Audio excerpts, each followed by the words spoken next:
Hello everyone. Today's topic of discussion is COVID-19 and vitamin D.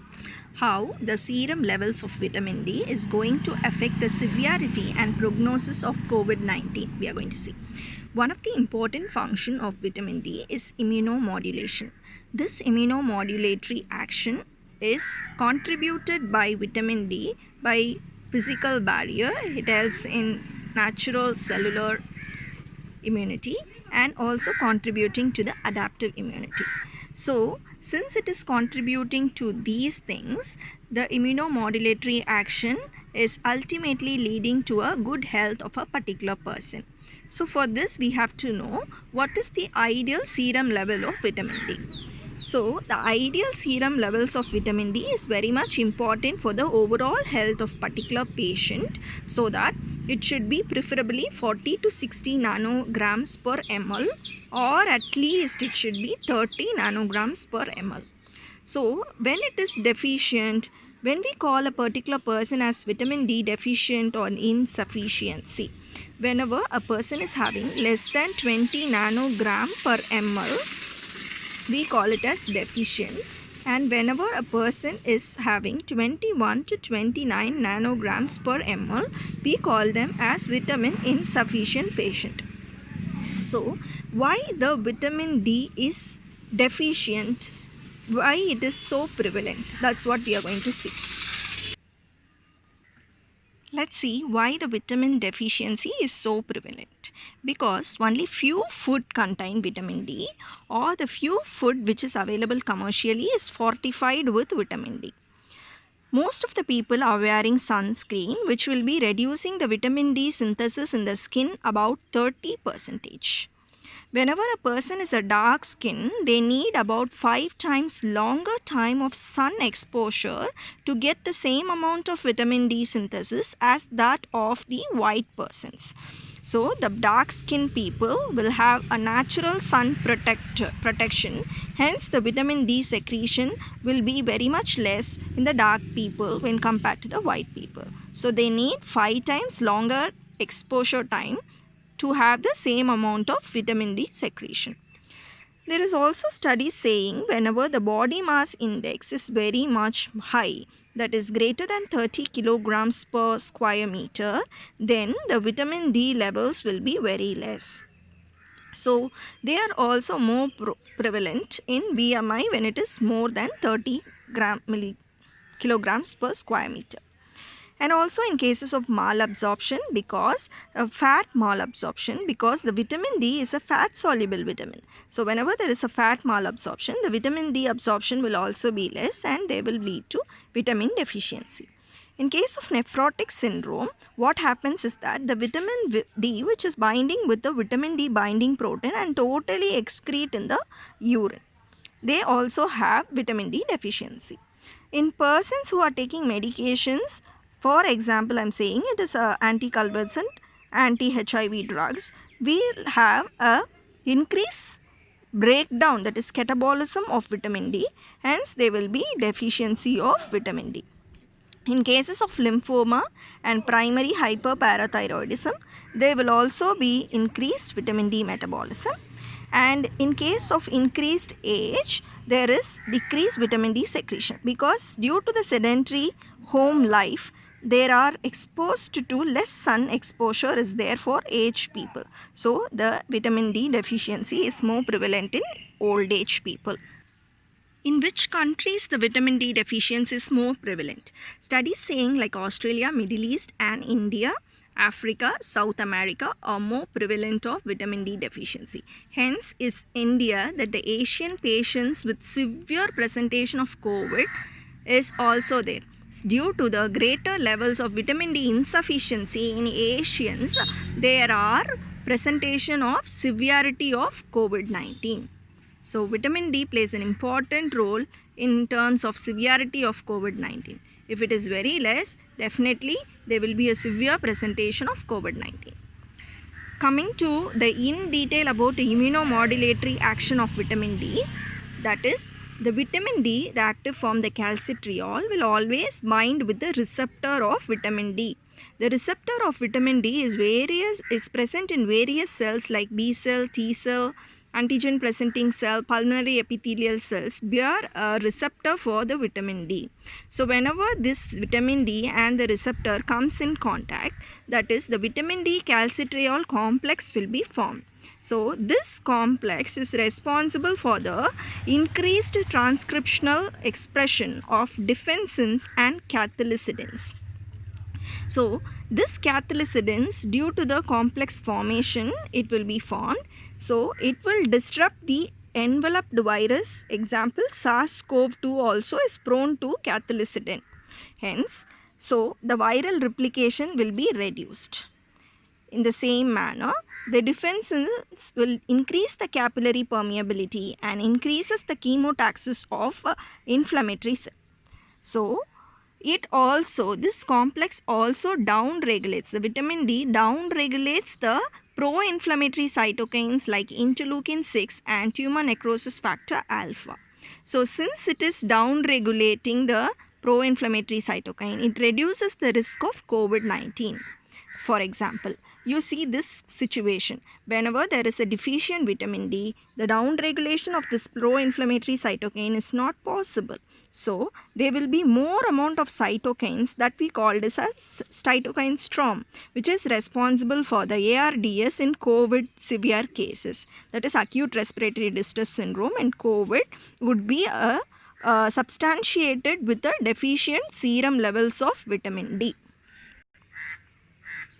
They also say the vitamin D act as an independent cause for COVID-19 severity. We, irrespective of age, gender or any comorbid condition, irrespective of all these conditions, the vitamin D is acting as an independent cause of COVID-19 severity. That is, whenever the low levels of serum vitamin D is there, the patient outcome in COVID-19 is poor. And also, the prognosis of COVID-19 cases are poor in low levels of serum vitamin D. So, the next question you may ask is that the role of vitamin D, why it is there any role of vitamin D in the peak of COVID cases in certain months?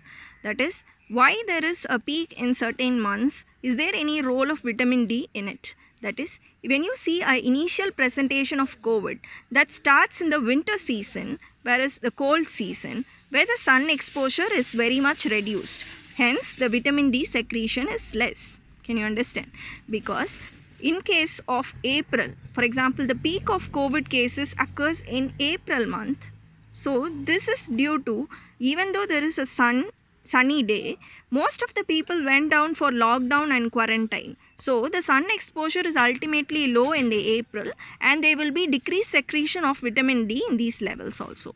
So, whenever there is a decreased vitamin secretion in the body, they are more risk for the COVID severity.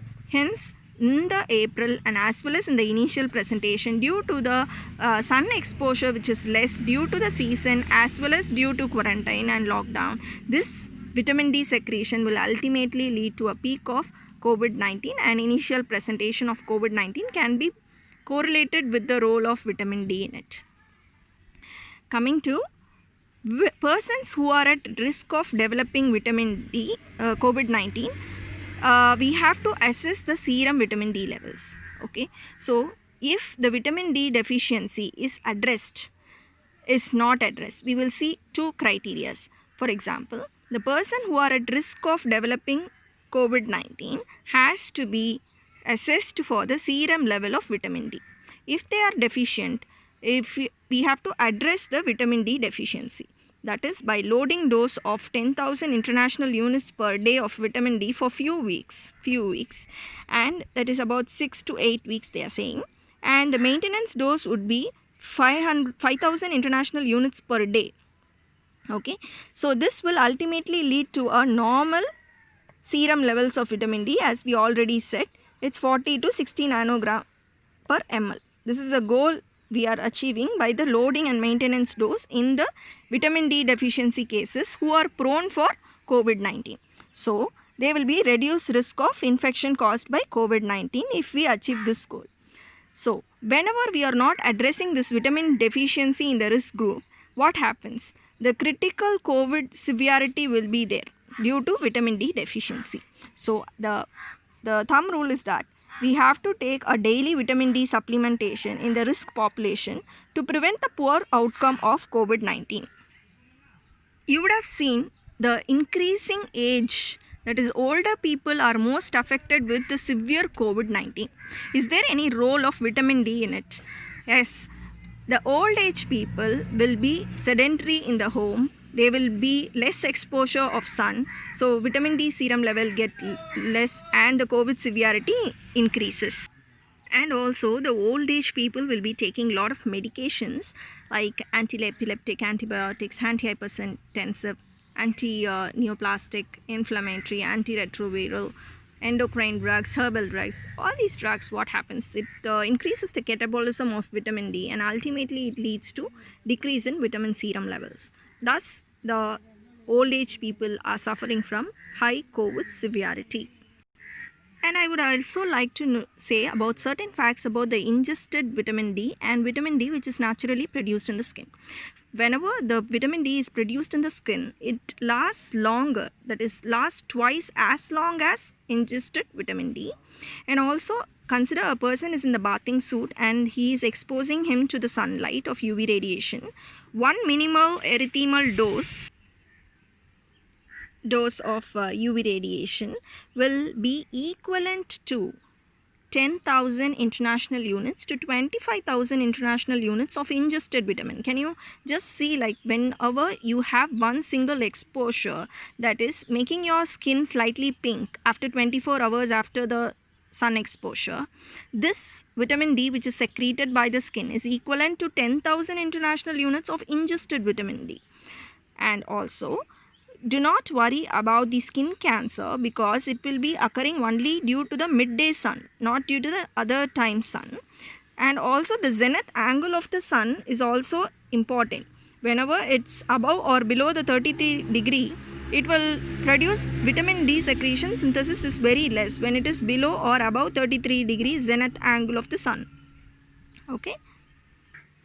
And what is the role of vitamin D in prevention of COVID in hospital workers? For example, whenever you're working as a doctor or as any other staff in hospital, or you may be a patient in the hospital, take vitamin D supplementation so that the vitamin D concentration in the serum will be high, along with magnesium supplement also, because this magnesium is activating the vitamin D and the risk of COVID-19 will be reduced. Hence, when you are working as a hospital worker, kindly take a vitamin D supplementations.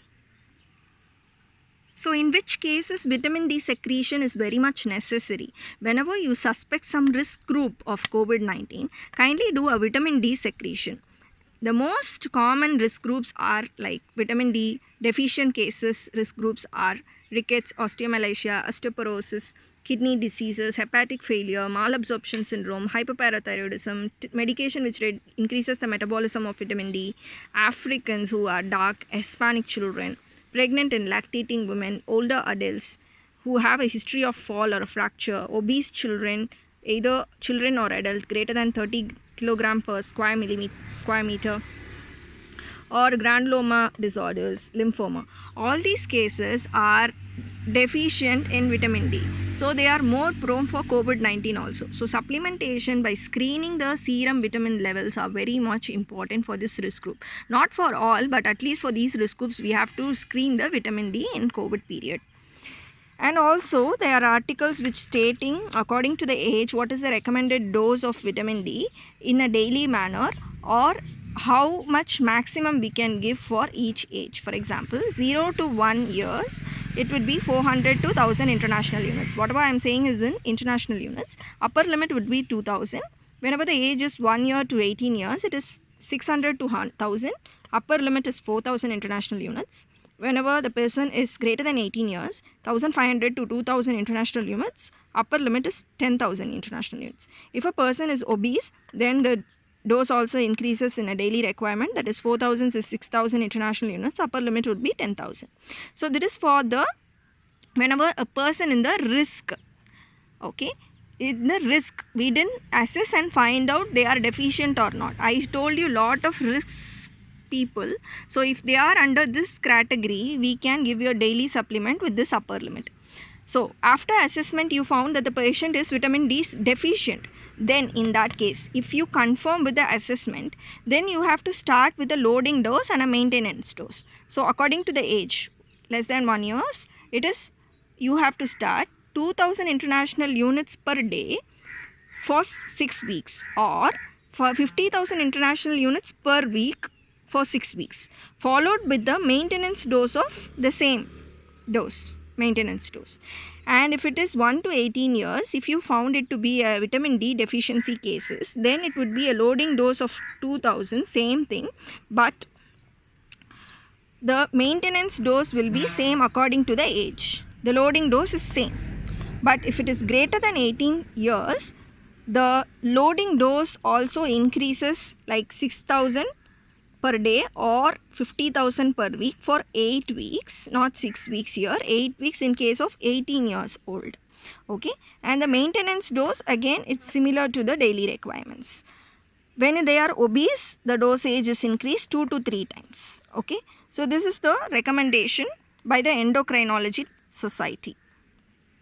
Hope the main thing is that the risk group of COVID has to take vitamin supplementation to prevent the poor outcome of COVID-19.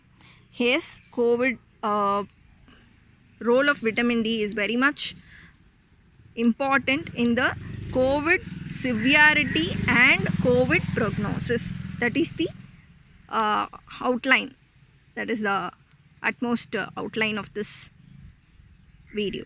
So if you like the video and you want to update in future with the upcoming videos, kindly subscribe to the channel Dental Shots. Have a great day. Thank you.